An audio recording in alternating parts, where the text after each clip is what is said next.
Good evening, ladies and gentlemen. My name's Mason Duke, and I have some breaking news about the Ebola outbreak. With me is a specialist, Briar Mosley. Briar?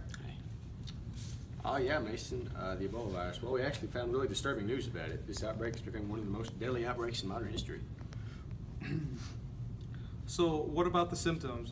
What should we be aware of?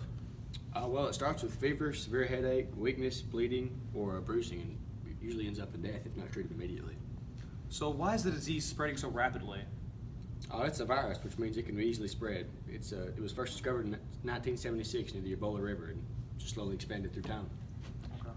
Well, how do we avoid getting this disease? Well, staying clean is important, but staying away from the actual infected is key. That's just common sense, you know. So, what are ways this disease can be treated? So far, putting fluids and electrolytes into the virus, oxygen therapy, treating infections, and just treating the actual infection. I mean, one thing at a time. You know? So, in doing this, Well, we can keep the patient in a treated area if everything goes well, and it'll greatly decrease over time if we keep the infected just in one spot.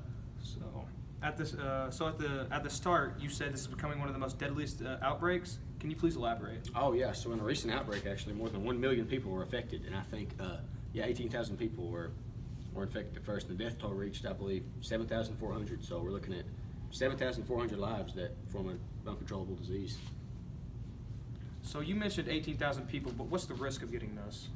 Well, anyone that comes in close contact. So this is why this is a concern. This could turn into something that, like a wildfire, if it's not treated at once. One person will come in contact, and it'll just spread like a wildfire.